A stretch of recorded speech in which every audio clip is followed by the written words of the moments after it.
De a poco vamos cerrando el año segundo de la pandemia. Un año que, al igual que en el anterior, ha sido señalado, marcado, signado por esta pandemia mundial. Y el servicio de justicia en nuestro país no ha estado exento en este verdadero cambio de era. Y este cambio de era, este cambio histórico en lo que se debe o no se debe hacer, en la forma y en el fondo incluso, en todas las instituciones y en la forma de vivir en sociedad, a la Corte Suprema de Justicia le toca recibir a un nuevo integrante, le tocó hoy recibir a un nuevo integrante, Víctor Ríos, ex diputado, ex ministro de Educación y desde ayer ex senador y hoy ministro de la Corte Suprema de Justicia. El más joven ministro, 51 años, le tocará desarrollar, si es que no cumple su promesa de estar durante solo 5 años como ministro de la Corte Suprema de Justicia, una carrera en la máxima instancia judicial de aproximadamente como mínimo 2 décadas. Víctor Ríos, como nuevo integrante de la Corte Suprema de Justicia, ¿asegura una nueva corte? No sabemos. Lo que sí sabemos es que la Corte Suprema de Justicia debe comenzar a tener un cambio de visión en lo que hace a los mensajes que envía de manera institucional a los cuadros inferiores de la Administración de Justicia, directamente vinculados a la máxima instancia judicial y también a los órganos que tienen que ver con la Administración de Justicia, como el Ministerio Público y el Ministerio de la Defensa Pública. También con lo que tiene que ver con relación a los abogados del foro, a los ciudadanos también que reclaman, necesitan y tienen todo el derecho del mundo de tener una mejor justicia. Una mejor justicia donde, por ejemplo, los jueces sean totalmente independientes. Una mejor justicia donde, por ejemplo, la influencia política, religiosa, la influencia de logia, la influencia de sectores de poder no permee a la propia administración de justicia. Una administración de justicia en donde tengamos a jueces, juezas, agentes del Ministerio Público temerosos solamente de la ley y nada más de la ley. Sé que esto lo estamos diciendo desde prácticamente el principio de causa justa hace 13 años, hace más de 13 años. Y que lo sigamos diciendo significa que hoy día aún no tenemos jueces totalmente independientes, aún no tenemos jueces totalmente seguros en sus cargos, aún no tenemos un sistema de justicia absolutamente impermeable a cualquier tipo de influencia. Entonces tenemos un nuevo ministro de la Corte Suprema de Justicia, pero lastimosamente puedo decir que no tenemos una nueva administración de justicia. No la tenemos, la necesitamos sí, la requerimos sí, tenemos derecho a ella sí. Por eso partamos desde ese punto, desde la Corte Suprema de Justicia, y los mensajes que envía son los correctos. ¿Tenemos una Corte Suprema de Justicia que realmente defiende la institucionalidad de la Administración de Justicia? ¿Tenemos una Corte Suprema de Justicia que dé el ejemplo en cuanto al respeto irresoluto, al respeto, mejor dicho, absoluto a la justicia, a la ley? Son preguntas que aún faltan responder. Bienvenido, Víctor Ríos. Vamos a ver si haces el cambio. Vamos a ver si haces la diferencia. No lo sé. No lo creo. Porque pasarás a ser parte de una institución que aún no está dando señales de querer ser absolutamente independiente. Y aún no da señales de querer proteger a los administradores de justicia que quieren ser realmente independientes. Y eso es penoso. Y eso es absolutamente grave. A la vuelta al corte, el primer tema del día de hoy.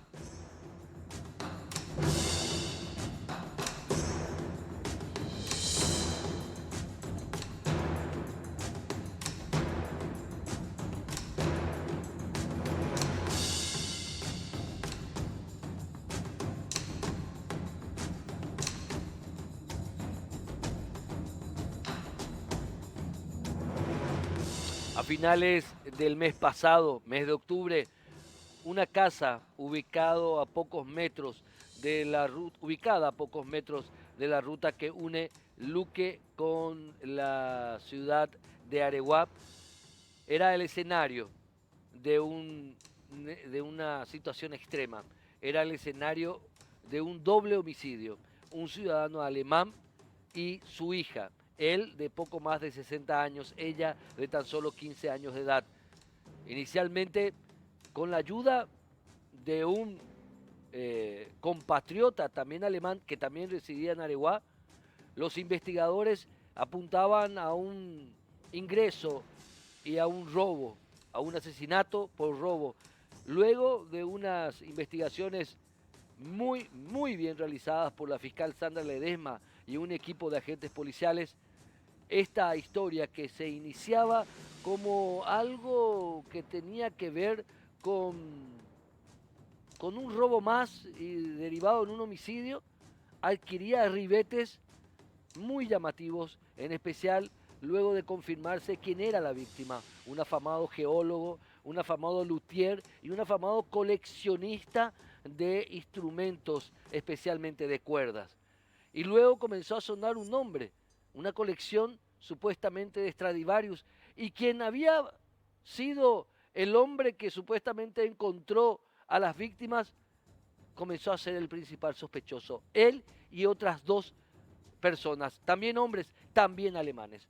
Todo esto tras un trabajo investigativo de primer nivel desarrollado por la fiscal Sandra Ledesma y por agentes policiales. Doctora Sandra Ledesma, agente fiscal, ¿cómo está? Muy buenas noches. Buenas noches, ¿cómo están ustedes? Atento a esta historia, doctora Ledesma, que la tiene usted como investigadora principal y que tiene todos los condimentos de una película de terror, de un policial negro, en donde se entremezclan los actores y hay dos víctimas cuya muerte debe ser esclarecida totalmente. Contanos, por favor, doctora, los detalles de esta historia que tiene a Patiño Areguá como el escenario inicial de todo esto. Sí, la verdad que a nosotros también nos llamó mucho la atención la habilidad que tenían los actores principales, como vos mismo manifestabas, de tratar de más bien confundir a los investigadores, ¿verdad? De tratar de que apunte a otras personas, de estar ahí presente, de hacer la denuncia, de encontrar el cadáver. Sin embargo, cuando realizamos los allanamientos grandes, fue nuestra sorpresa al encontrar que todas las evidencias estaban en poder en la casa de esas personas, ¿verdad? Doctora Ledesma, para identificar quién es esta primera persona, que incluso hizo declaración a los medios de comunicación, que apareció ese día del hallazgo de los cuerpos como el que había denunciado el hallazgo de los cuerpos, que dirigió y contó quiénes eran las víctimas y se hizo incluso presentar como amigo ante los medios de comunicación del papá del hombre y también de la niña, de la joven. ¿Quién es ese hombre, doctora Ledesma?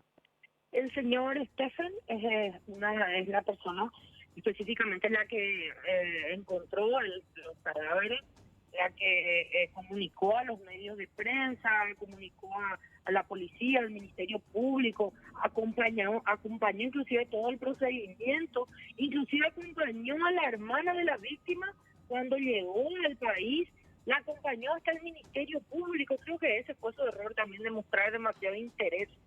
Entonces, inclusive la quería acompañar a declarar, inclusive en la entrega de la llave, cuando yo convoco a la hermana de la víctima, él también se hace presente y era él el que hablaba por ella. No quería siquiera que el Ministerio Público tenga acceso a la hermana de la víctima. Nos referimos, esa persona doctora Ledesma, discúlpame, nos referimos a Stephen Georg Messing Darshing. Sí, así mismo, él. Sí, él era el señor, incluso hay fotos de él, este señor, también alemán, Stefan Georg Messing Darshing. Nacionalidad chilena en realidad. Nacionalidad chilena, pero de origen alemán. Es el hombre que se presenta como amigo, es el hombre que dice que es, digamos, conocido de las víctimas y que habla por los medios y que luego acompaña a la hermana de la víctima fatal en el país y que incluso le pone una guardia privada. ¿Vos sabías, doctora, que la hermana de este ciudadano, y te pido que se investigue, está protegida, entre comillas, por una empresa de seguridad que fue contratada justamente por este señor. O sea, esta señora prácticamente está raptada por una empresa de seguridad que fue contratada por los que hoy son principales sospechosos de este crimen. ¿Vos sabías eso, doctora Ledesma? Sí, justamente, yo, como te digo, ese fue su error.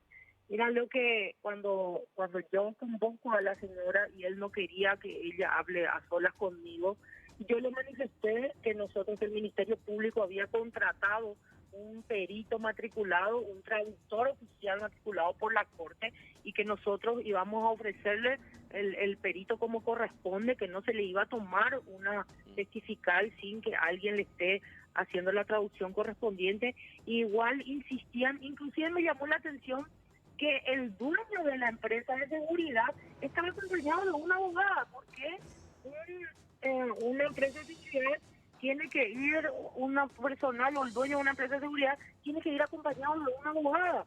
Entonces, fueron ¿Quién cosas es el que fueron dueño? ¿Quién llamándole es, doctora Ledesma, quién es el dueño de la empresa de seguridad? justamente un apellido alemán también, que están ya en las declaraciones y estamos haciendo todas las investigaciones. Luego acudió la hermana en el Ministerio Público y declaró sola, relajada durante alrededor de 4 horas duró su declaración, aportó muchísimos datos al Ministerio Público, a la investigación, y fue así que fuimos a tantos cabos y bueno, tomamos la decisión de apuntar nuestra investigación hacia las personas más cercanas a él, y es el resultado de que a lo que sospechábamos. Efectivamente dimos en el ojo. Estamos ante los autores de tan macabro acto, ¿verdad? Una tortura inclusive que recibió la niña, se nota que se la arrastró, se la llevó hasta una bañera y la dejaron morir desangrada. A ver, vamos a ver el papel de cada uno de los hoy detenidos según el trabajo investigativo de primer nivel desarrollado por la fiscal Ledesma y un grupo de agentes policiales. Primero, Stephen Gore Messing Darchin, perdón mi alemán muy malo, sería el autor moral o el autor material, uno de los autores materiales. Sería cómplice justamente de uno de los autores. Fueron los que idearon todo, pero el autor, el autor moral en sí está señalado ahora mismo el señor Folker,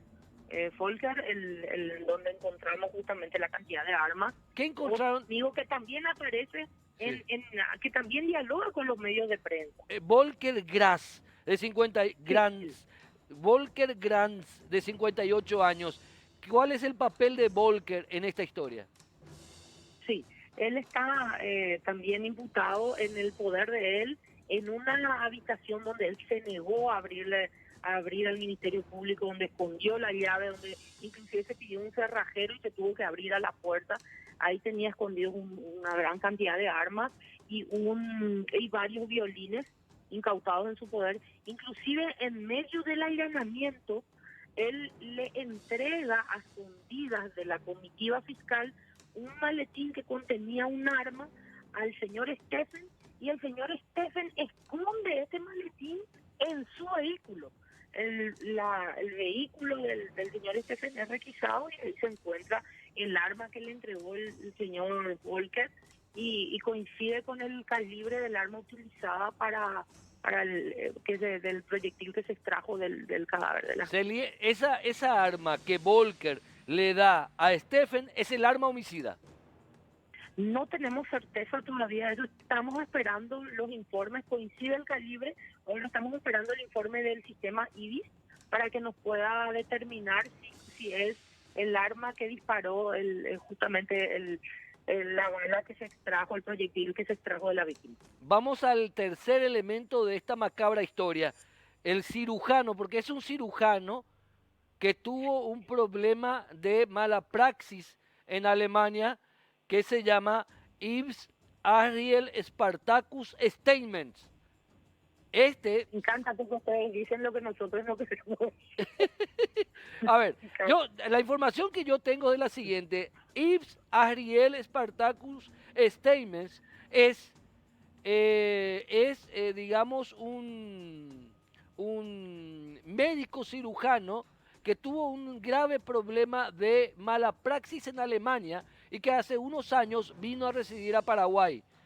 Pero también es coleccionista, al igual de violines, es coleccionista también, al igual que la víctima fatal de esta historia. ¿Cuál es el papel de Asriel en esta historia, doctora?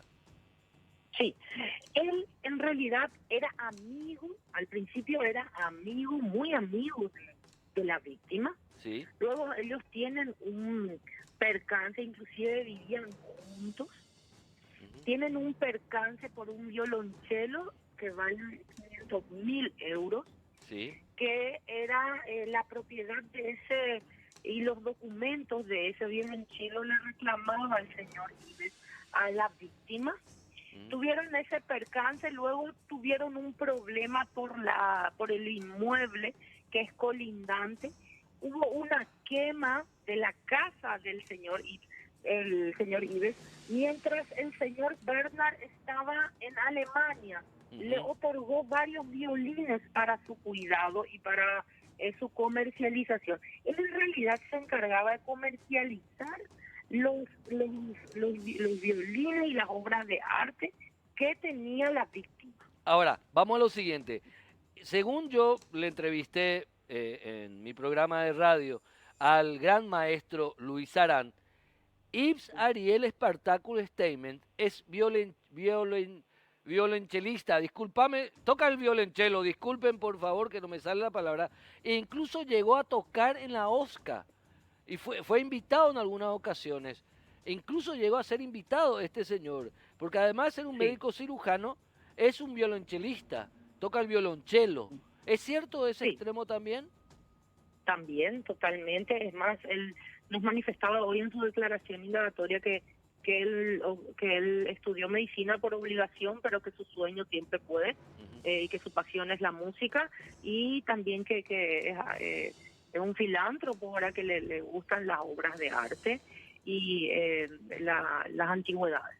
Él se encarga de comercializar las antigüedades del señor Bernard y también sus propias antigüedades. Ellos tuvieron un problema comercial Ujú. en donde eran muy amigos, tuvieron ese problema. Él desaparece de la escena, pero en su propiedad incautamos justamente, detalladamente, él daba los datos de cómo entrar, qué tenían que buscar, que tenían que conseguir los certificados, que tenían que abrir la caja, por dónde entrar. Él es el autor moral. ¿Ustedes ya tienen pruebas de que él es el autor moral, doctora?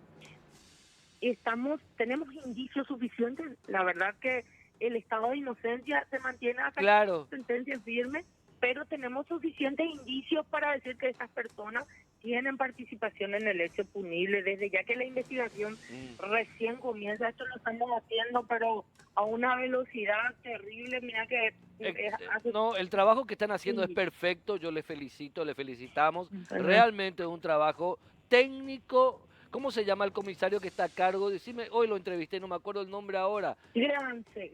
Grance, el comisario Grance, que está haciendo un trabajo excelente también. Ahora, voy a decirlo, yo voy a hablar como lo que soy un periodista, y que tengo la obligación de plantear las cosas. Entonces, Ujú, Yves Ariel es el autor moral, ¿verdad? ujú. Y los autores materiales serían Volker Grants y Stephen Georg Messing Darching. ¿Es así? No, yo creo que moral serían los tres, pero los dos en carácter de cómplice, y el material sería el Volker. Volker fue el que cometió el Material y crimen, moral, sí. moral y material. Ahora, vamos a los Stradivarius. A ver, vamos a los violines. Usted vio los violines, doctora, vos viste los violines, ¿verdad? Sí, yo no creo que sean los Stradivarius que dicen ellos. Desde ya que nosotros incautamos 4 ¿Y violines, qué no marca tuvimos tienen? la certificación. Lo que pasa es que la certificación la tienen adentro, o sea que la marca y el año de creación la tienen adentro. No es algo que nosotros comunes podemos Ah, no es diferenciar. que tiene un sello ahí afuera, ¿verdad? No, es así, no es como el campeón que vos ves ahí Sí. cercana y su modelo, no es así, son cosas delicadas. Nosotros incautamos 4 violines, guardamos y dejamos eso ahí para que un experto lo revise. Yo no quiero decir que sean los estándares porque no sé, no conozco, ¿entendés? No creo más. Yo creo que podrían ser otros violines. Sí sé que hay un violonchelo que está hasta ahora perdido, que no sabemos si está en la caja fuerte o en el poder de quién está. No creo que un violonchelo entre en una caja fuerte, al menos que sea una caja fuerte. No, la caja fuerte fue creada, te explico, fue creada por la víctima y es del tamaño de un ropero grande, de metal. Y esa caja fuerte no se abrió todavía. Conocimiento, no se abrió todavía. Nosotros ya que nos abocamos primero en buscar a los culpables del hecho y en tratar de incautar la mayor cantidad de evidencia y luego ir por la caja. ¿Por qué? Porque el tiempo nos apremia y nosotros tenemos que evitar que las evidencias se escondan de nosotros. Ahora, esa caja fuerte es del tamaño de un ropero, lo mandó a hacer él. Estamos hablando de un señor que tenía un poder económico, era coleccionista, era un reconocido antropólogo. Él era un científico. Era un científico, o sea, no estamos hablando de cualquiera, estamos hablando de una autoridad. Sí. Ahora, ¿cuándo abren la caja fuerte? Y estamos, creo que estaríamos abriendo en estos días. No quiero decir tampoco días porque no quiero que todo el mundo esté también pendiente. No sé si es por seguridad también de nuestra investigación, es que muchos datos nos damos. No es que no queremos contarle a la gente, sino que es una causa muy delicada. Pero es que es una causa que ¿sabe cómo comenzaba? Como si fuera que dos personas, dos ladronzuelos ingresaron a una casa y mataron a dos personas por chaucha y palito. Al final de cuentas estamos hablando probablemente no solamente de obras de arte, sino de verdaderas reliquias, ¿verdad? Porque en el ambiente, y lo dijo hoy el maestro Luis Arán, en el ambiente cultural se hablaba que este señor, este antropólogo, tenía Stradivarius, los tenía, se hablaba de eso, se comentaba, o sea, era algo en el ambiente, en ese micromundo cultural, era conocido que este señor era un luthier de mucho nivel y que tenía en su poder una gran colección. Es algo digno de Netflix, con perdón, nadie está festejando la muerte de dos personas de manera tan trágica, en especial de la niña, pero es algo que dio un giro enorme, doctora, desde que te metiste vos con todo y a 120, no, a 200 kilómetros por hora estás aclarando el caso. Y para mí es un caso que detrás tiene un fondo económico. Según los cálculos que se están haciendo, estamos hablando de un botín en obras de arte y en violines o en instrumentos de aproximadamente 2 millones a 5 millones de euros. ¿Eso puede ser posible o es muy temprano para confirmar eso? Es muy temprano. Yo creo que cuando abramos la caja, ahí vamos a saber con certeza. Mira que yo creo que el móvil de todo este crimen era buscar los certificados de autenticidad de algunos violines. No sabemos si son estos mismos violines que incautamos, los que tienen ese valor, pero sí, de lo que sí ya estamos seguros es que se buscaban unos certificados de autenticidad de unas obras de arte.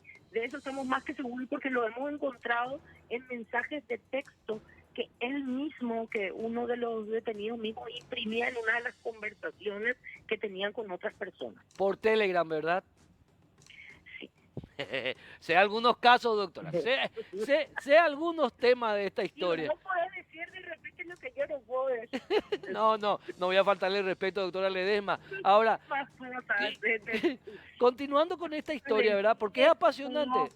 Seguro que sabes más cosas del médico, sabes más cosas por ahí. Pero... Yo sé algo sobre el médico. bueno. Pero no lo puedo contar porque no tiene nada que ver con el caso. Pero vos me acabas de decir, sé algo que si se llega a conocer va a llamar mucho la atención. No es un escándalo, pero si se llega a saber eso, va a ser algo llamativo. Pero no lo puedo contar y no lo voy a contar, ¿verdad? El caso es llamativo, hay muchas, no creas, yo tuve que, en serio tuvimos que analizar,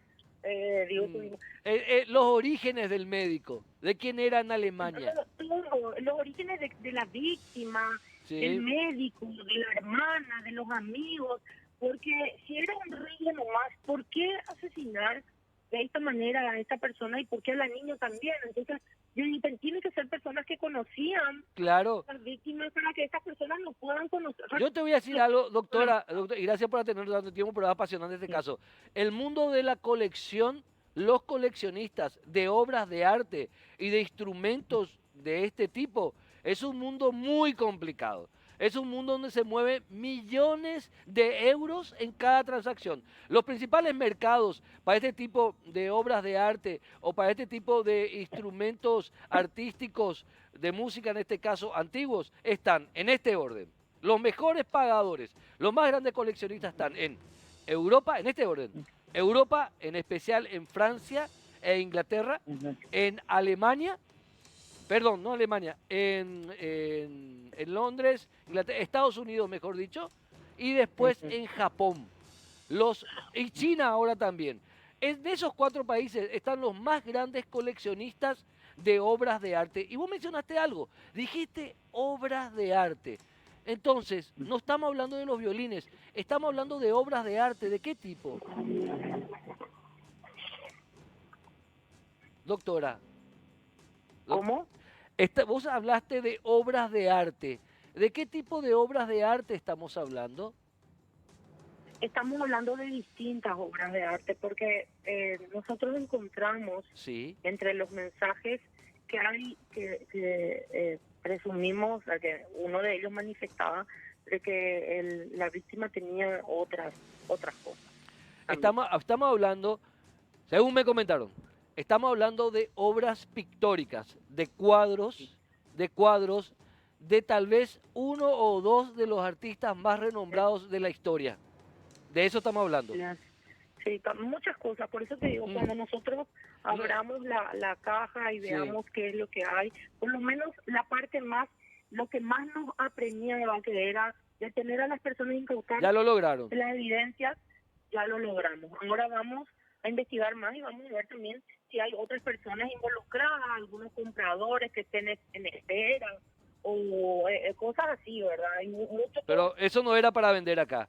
Ahora, dos cuestiones, te agradecemos muchísimo el tiempo, porque es un caso muy apasionante, doctora Ledesma.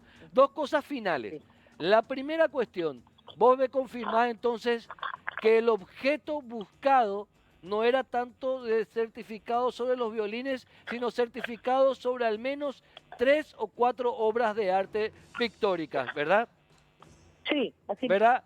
O sea, a ver, el tema no era el violín, el tema era estas 4 obras pictóricas de al menos 2 de los más grandes pintores de la historia. De ese nivel estamos hablando. Eso me confirmas, ¿verdad? Porque en el No sé qué pintores, no sé. Sé que también había certificado de algunos cuadros. Sí. Bueno. ¿Qué es lo que manifiesta? Y no sé si es cierto. Ahora, ¿cómo te digo? Pero nosotros era más importante. Doctora Ledesma, es apasionante el caso. ¿Me permitís ir al corte y volver otra vez contigo? Es demasiado apasionante el caso. ¿Puede ser, doctora? Te voy a seguir molestando un poquito más. La audiencia está prendidísima. ¿Puede ser? Sin problema. Gracias, doctora. A la vuelta del corte volvemos con la doctora Sandra Ledesma.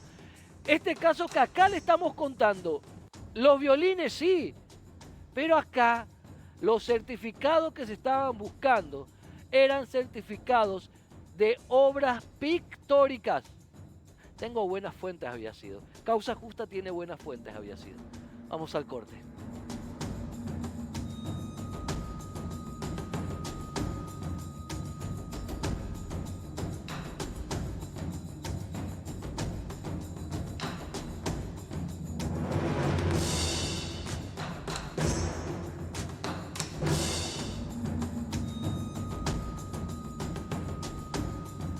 Continuamos repasando este caso con la doctora Sandra Ledesma. Lugar Patiño Areguá, finales del mes pasado.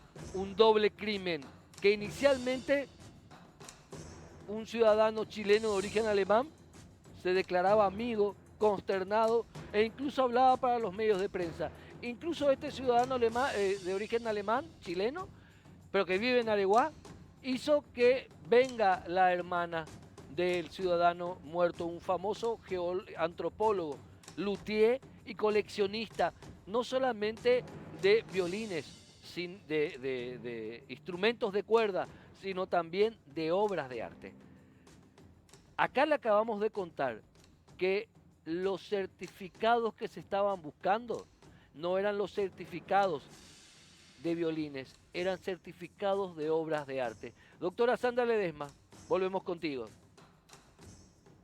Doctora, perdón, no la estoy escuchando acá la doctora Sandra Ledesma. Si me pueden poner, no sé si está hablando ella.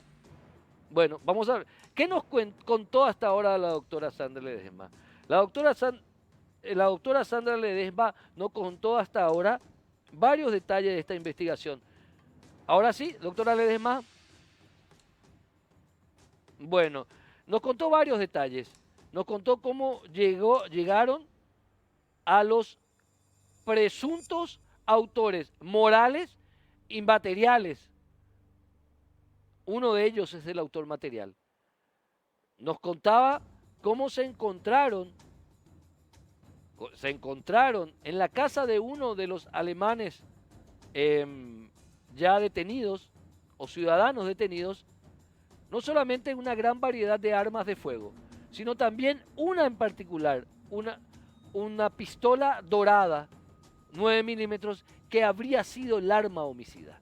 Doctora Ledesma, ahora sí contigo otra vez. ¿Qué tal? Bueno, continuamos. Este caso, a medida que se va escarbando, va encontrando muchos detalles, porque, a ver, si hay una oferta es que hay una demanda, y esa demanda significa que hay un mandante, y ese mandante no está en Paraguay. ¿Está identificado quién estaba interesado en esas obras de arte que ustedes están buscando? Ustedes encontraron los violines, pero lo que ustedes están buscando son obras de arte valiosísimas, según vos lo acabás de dar a entender. ¿Hay el vendedor, el comprador existe? Mira, nosotros estuvimos averiguando también eso. En realidad, en el mundo de las obras de arte y también de las antigüedades, todo tiene más valor en las subastas. Estas subastas se realizan por internet, son subastas que se realizan a nivel mundial, ¿verdad? Donde tienen, creo que, un club y cosas así, se manejan bastante herméticamente, no específicamente hace falta que haya un comprador, siendo que generalmente esto va a subasta, y es por eso que se necesitan los certificados, porque tienen mucho más valor con los certificados, y la única manera que vaya a subasta es con los certificados. En el mercado negro también se puede vender a un particular sin los certificados, pero tiene un valor mucho menor. Uh-huh. Claro, pero en eso, esas comunicaciones eran vía Telegram, ya me lo confirmaste, o te lo quité. Uh-huh. ¿Era con personas que eran entre ellos o era con otra persona? Hasta ahora lo que tengo, mira, todavía no hice la extracción de datos de los teléfonos. Uh-huh. Y Telegram, sabes perfectamente, tiene una peculiaridad que se borra todo automáticamente. Sí. Tuve nomás la suerte de que justo en el momento en el que ingreso en una de las viviendas estaba una conversación en curso.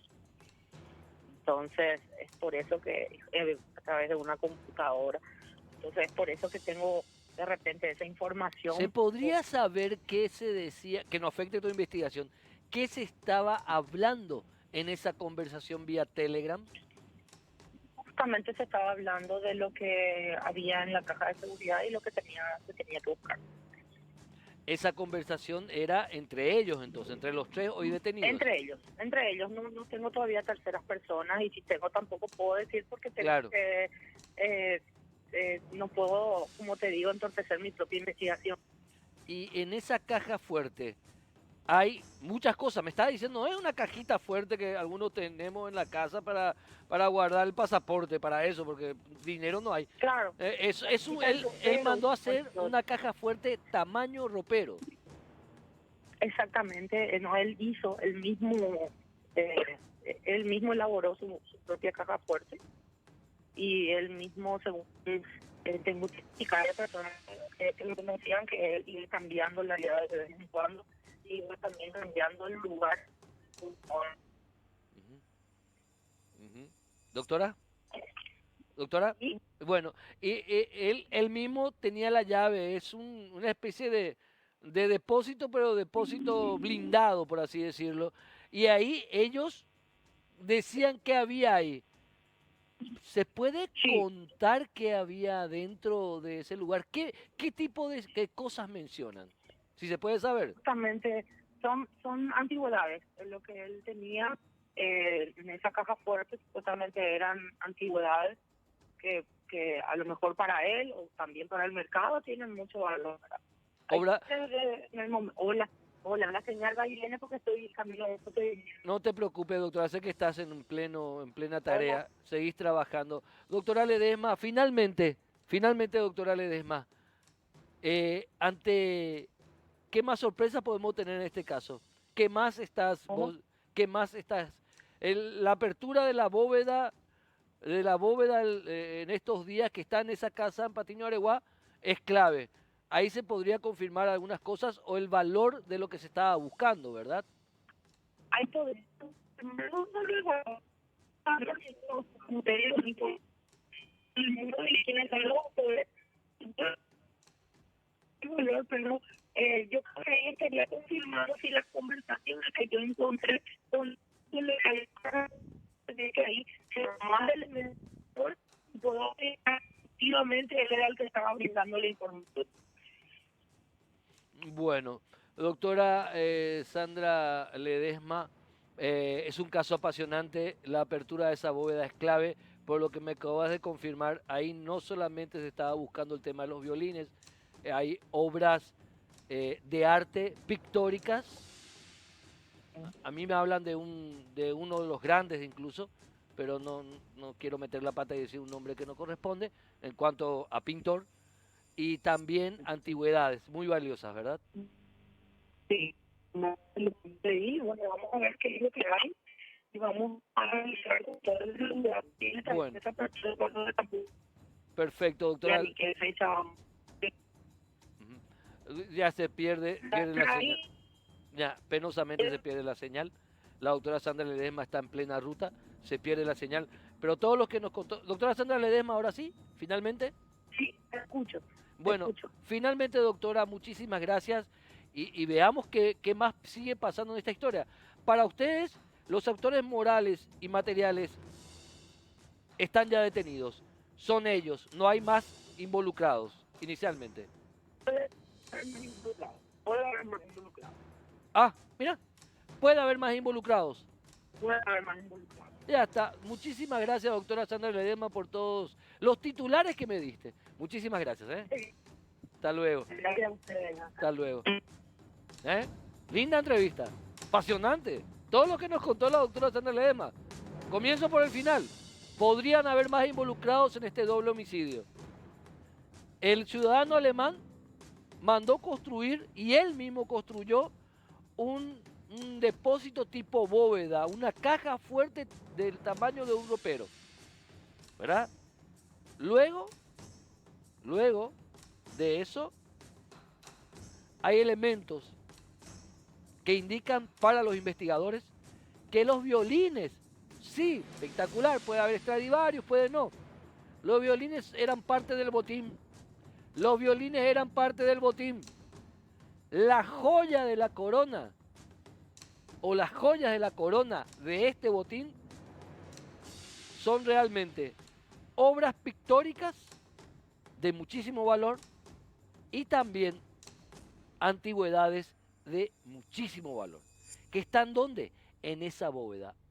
Ahora, la pregunta, la hermana finalmente, ciudadana alemana, que vino de Alemania hace pocos días, ella hoy día está en manos de una empresa de seguridad, está protegida y pedimos a las autoridades que vean la situación.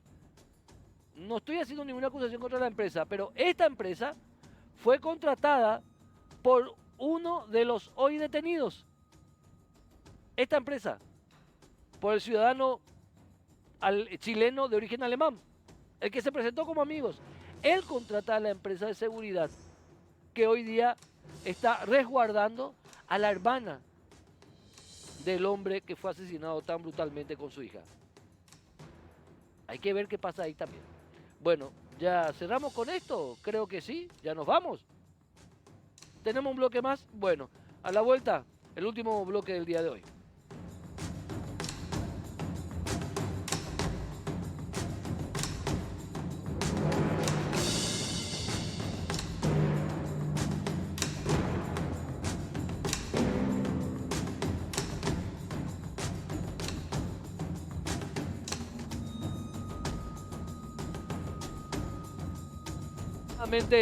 Varias décadas, no mentira, después de varios periodos, eso sí, al frente de la Asociación de Defensores Públicos del Paraguay, el doctor Martín Muñoz finalmente se aleja de ese gremio para seguir trabajando, obviamente, en el ámbito del Ministerio de la Defensa Pública. Doctor Martín Muñoz, ¿cómo andamos? Muy buenas noches, querido Héctor. Un placer de estar aquí nuevamente en Causa Justa. Muy buenas noches.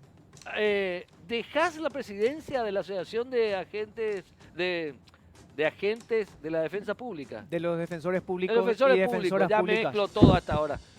No te preocupes, Sí. Héctor. Es así, estoy llegando al final de mi mandato, luego de una extenuante jornada de 6 años, llamémosle de periodo, que he tenido como presidente del gremio. Y también muy feliz de estar aquí otra vez contigo y por supuesto agradecer a tu fabulosa producción, a la teleaudiencia y a vos, Héctor, por habernos dado el espacio y que la voz de mis colegas defensoras y defensores públicos puedan ser oídas ante tan prestigioso programa. ¿Cómo está el Ministerio de la Defensa Pública? ¿Cómo están ustedes? Nosotros estamos cada vez mejor, bajo el liderazgo de la doctora Lorena Segovia, no solamente del ámbito de la política de Estado desde el punto de vista de la defensa pública, sino también a nivel presupuestario, judicial y por supuesto como gremio también muy fortalecido, ahora ya en plena transición, como bien lo adelantaste, Héctor. Está asumiendo una nueva generación de defensoras y defensores en algo que es tan importante como el servicio a los demás, es decir, el gremio de la Defensoría Pública, la Asociación de Defensores. Hoy día el defensor público tiene múltiples tareas. Incluso el defensor público, algunas defensoras y también defensores, tienen la parte activa del proceso, no solamente la defensa, sino representar en especial bajo la ley de protección contra la violencia intrafamiliar a Sí, mujeres que víctimas recurren y que no tienen dinero para pagar un abogado querellante y el Ministerio de la Defensa Pública le cede esa característica, ¿verdad? Asimismo, ¿Eso cambió un poco la dinámica de la institución? sí, porque desde el punto de vista no solamente penal, sino en general la defensa pública muchas veces se encontraba en representación de aquellas personas sospechadas de haber cometido hechos punibles. Sin embargo, a partir de hace un par de años, ya la Defensoría Pública se acerca a las víctimas y no solamente desde el punto de vista legal, sino ahora ya somos patrocinantes de víctimas, mujeres víctimas de violencia con respecto a su género, ¿verdad? Y por supuesto también, y esto es una primicia, se viene también la representación de defensores especializados a víctimas de todo tipo de hechos punibles. Se está estudiando ahora actualmente eso y de hecho es uno de los ejes programáticos Eso de le va a trabajo. preocupar a muchos abogados del foro.